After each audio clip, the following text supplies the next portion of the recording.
conditions that is affecting now your placenta. This is one of the complications of your placenta succintoriata, okay, which I'll be uploading tonight, by the way. Okay, one of the complications is your vasa previa. I would like you to put a note on this one, vasa previa. I believe you have heard already of placenta previa. So the word previa means that the structure is positioned lower on the uterine wall, okay, near the cervical os or on top of the cervical os. In this case naman, we are not referring to the placenta. We are referring to the vasa. Vasa, your vasculature. Ano ba ang vasculature na product of conception? Your chorion, your amniotic, your chorionic vessels, o your, ano yun?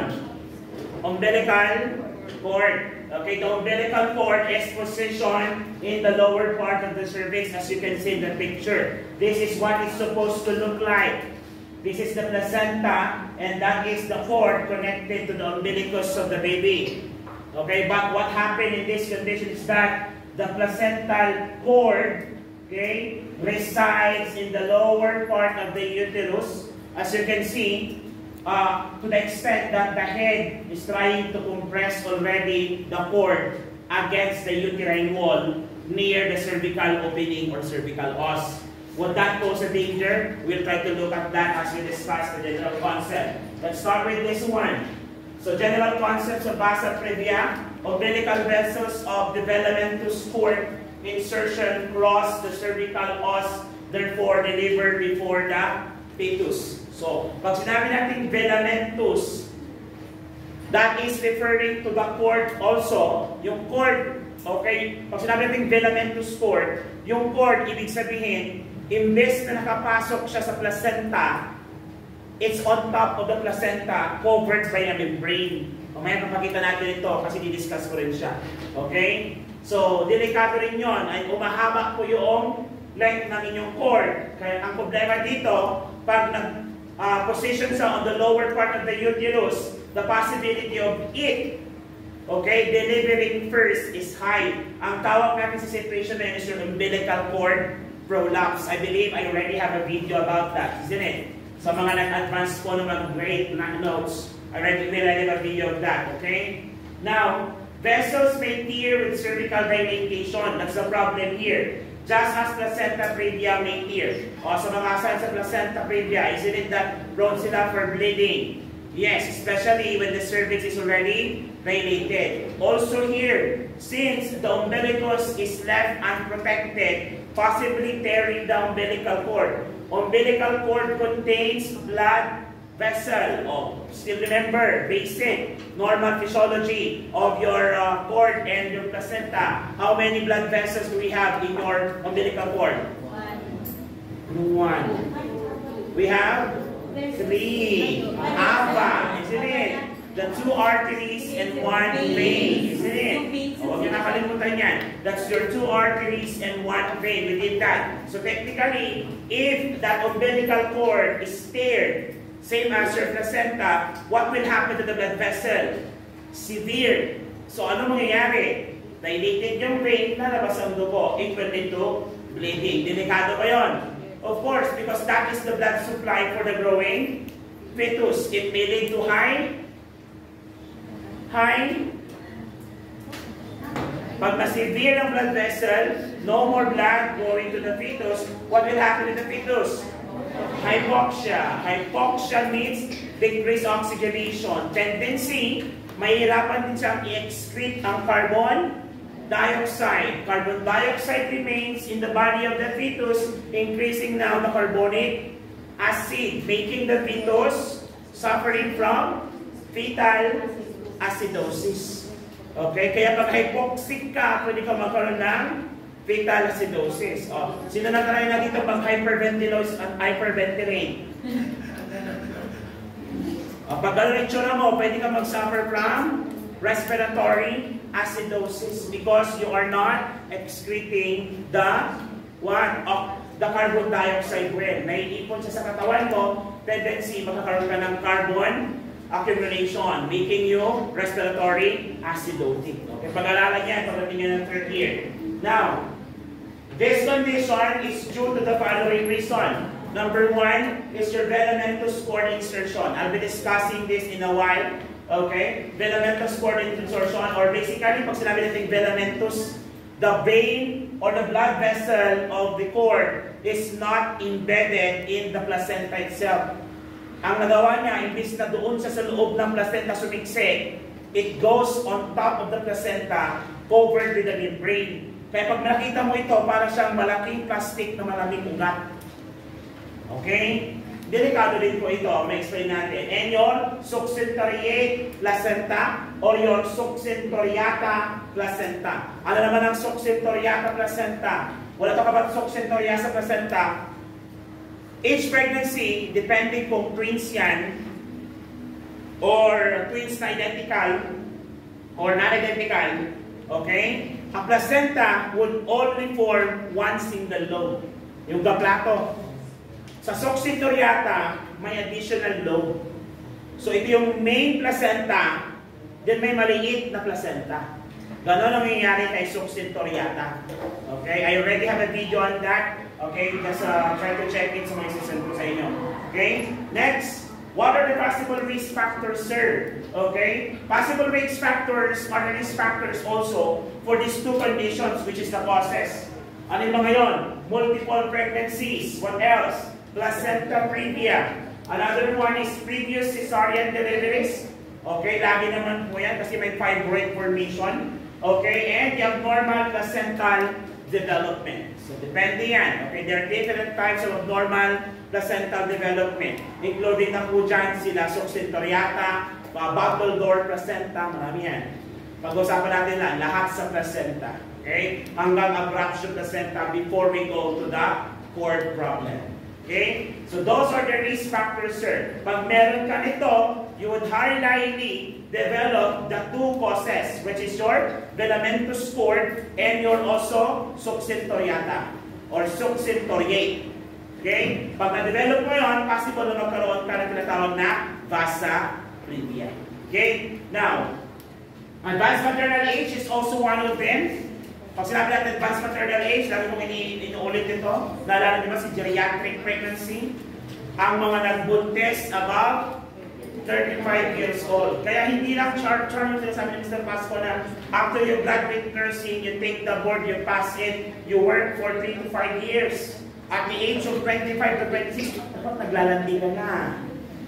Dapat nandun ka na sa stage na naghahanap din ng jojowain. Kasi according to Erik Erikson, dapat nandun talaga sa stage na yon. Yung naghahanap ka ng partner for life. Kasi kung paano mo hanapin yun, bahala ka, style mo yan. Hindi na lang kita pwedeng diktahan kung paano. Pwede ko lang pwede sabihin si Peram na lang. Kasi baka ayaw din ni Peram. Diba? So yung mga kaso ganon, okay? Kasi nga, maraming maternal complications when you develop pregnancy at an elder age or at latter age. Okay? Now, what are the diagnostic tests? Lagi ko sinasabi sa inyo. Diba? Sinabi ko ito sa mga previous videos today that the number one in terms of pregnancy to identify any abnormalities is really your ultrasound, except for specific conditions. For example, your face presentation. Mas maganda ang internal examination doon kaysa ang ultrasound. Kasi internal examination, pagpasok mo ng finger doon sa kanyang vagina, makakapamoga ng ilong, mata, bibig ng baby. Ibig sabihin, face ang unang lalabas. Okay? Hindi nakikita yun sa ultrasound. Okay? Then, ultrasound to check for these following signs. Number one, blood vessels crossing over near the cervix. Okay? The crossing over. And common din ito nakikita sa mga velamentous. Okay? Velamentous insertion of cord. Then, abnormal insertion of the umbilical cord, as I mentioned. Your velamentous insertion. So the abnormal insertion of the umbilical cord into the membrane, imbis na doon sa placenta mismo. So placenta is a one-school structure covered by a membrane. So dapat membrane, placenta, sa loob niya, blood vessel. Ang nangyari dito, placenta, outside the placenta, you would see the blood vessel covered with membranes. Ganon ang tinatawag nating filamentous insertion. Okay? A low-lying placenta, although vasa previa can also occur with a normally positioned placenta. Madalas po magkasama talaga si placenta previa and filamentous. Alam niyo si placenta previa? O, sino ba nga nakasay sa placenta previa? Wala. Biglang nawala. Placenta previa, sino yung group na yon? Kayo. O, hindi ba? Kaya meron tayong complete placenta previa, meron naman partial, meron naman sa gilid lang. So, meron yung tinatakpan niya mismo, meron yung sa gilid lang. Pag sa gilid lang, common siya mag-lead into vasa previa. Kasi pwede dumaustos sa baba yung cord. Okay? Do you have any questions? None. Let's continue. Done copying. Asan ka na? Sir, nasa ultrasound na po. Okay naman. Okay na? Okay. So, what are the possible complications of vasa previa? Pwede magkaroon ng fetal hemorrhage. Bakit fetal hemorrhage, sir? Again, the umbilicus is unprotected. It is positioned between the fetal head or the fetal parts and the endometrium. So, tendency, pwede pong pag nag-dilate, uusli, pwede mapatid, leading into fetal hemorrhage. So, if fetal hemorrhage leads into fetal hypoxia. Fetal hypoxia leads into fetal distress and eventually death. Okay? Next, preterm birth. Of course, preterm birth is always one of them. Kahit mga placenta previa, that's one of the common complications. And of course, when you talk about the complication of preterm birth, you also think about the discussions about preterm birth. Okay, lang nangyayari ito? Happens prior 37 and the 37th week of gestation or before it enters 38 weeks of gestation. Pag nangyari panganak within that time. Fetal hypoxia, probably due to fetal hemorrhage and cord compression. So paano ulit mangyari cord compression? Because the cord is located below the uterus, inside the endometrium, between the cervical os and the head, fetal head. So pwede bang maipit? That will impede now the circulation, leading to hypoxia. Placental abruption would also one of them. This would happen if the placenta is attached on a normal way. Saan ba dapat yung normal way? On the upper part of the uterus. O, tendency kasi, okay? O, if I may just go back to the picture. Para mas maintindihan niyo po ko. Para picture-picture tayo. Ayan. So, if this is the... What happened?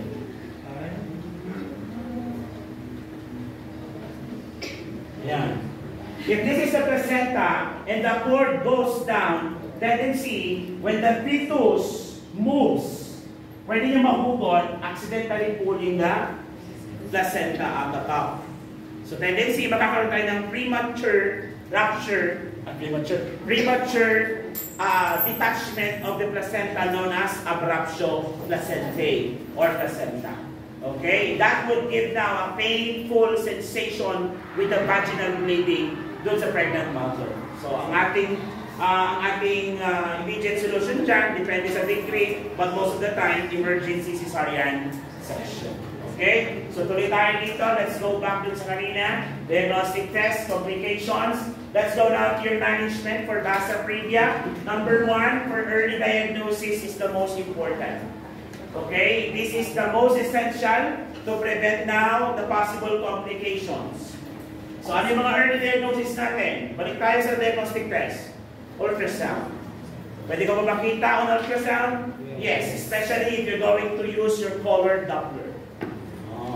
Sir, kailangan ba, okay lang ba na ma-ultrasound from time to time si mother? Yes, kasi hindi naman po siya radiation. I would like to clarify again that. Kaya maraming mother ang may misconception in terms of ultrasound. Akala nila, ultrasound emits radiation. But ultrasound does not emit radiation. From the word itself, sounds. It uses sounds to locate and to create an image of what is underlying. And the same technique na ginagamit ng mga whales in the ocean.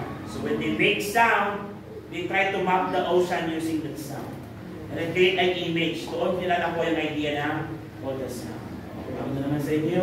Sunod din kasi ng Discovery Channel, wag puro parang puro Batang Quiapo. Close monitoring. Of course, there's a possibility of cord compression. That's why you have to monitor for the following. So monitor frequently with ultrasounds to assess fetal well-being and to assess for signs of bleeding and other complications. We can also do your stand stress test and biophysical profiles to assess the baby's health. We also have your management if in case na nagkaroon na ng fetal distress, then wala tayong magagawa, but for the patient to undergo cesarean section. And commonly, cesarean section is planned done on the 34th to 37 weeks age of gestation. Bago nag-start ng mag-labor si patient. Take note, premature kadalasan ang mga pasyente ito. Then hospitalization, kung may signs ng bleeding. Bakit yung bleeding na yon? Caused by the severe blood vessel. Would that pose a possible shock syndrome? Yes. Pwede ba mamatay ang pasyente? Yes. Because shock may lead to coma, then coma may lead to death. Okay? Then emergency preparedness. Kailangan tayo mag-blood transfusion if necessary. So, alam ko na-discuss nyo na ang blood transfusion during your pharmacology skills, right? How many blood types do we have? 4. O, A, B, A, B. So remember that? O, A, B, A, B. O, universal donor. Universal recipient naman si A, B. O, can give blood to others but cannot receive blood, while A, B can receive blood but cannot donate. Siyang pinaka-selfish. Right? Sino mga type O dito?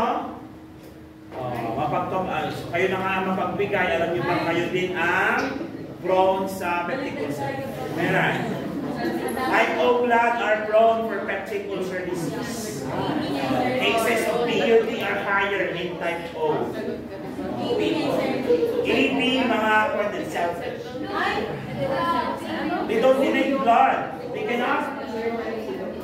Type C, charot yun. Type charot. Sir, parang hindi mo bukaw. Ala! Ano lang type. Sir, parang mag-type kita. Ala! Nakakatakot. Okay tayo dyan? Are we done? Everybody there? So we're done with your basa. Okay.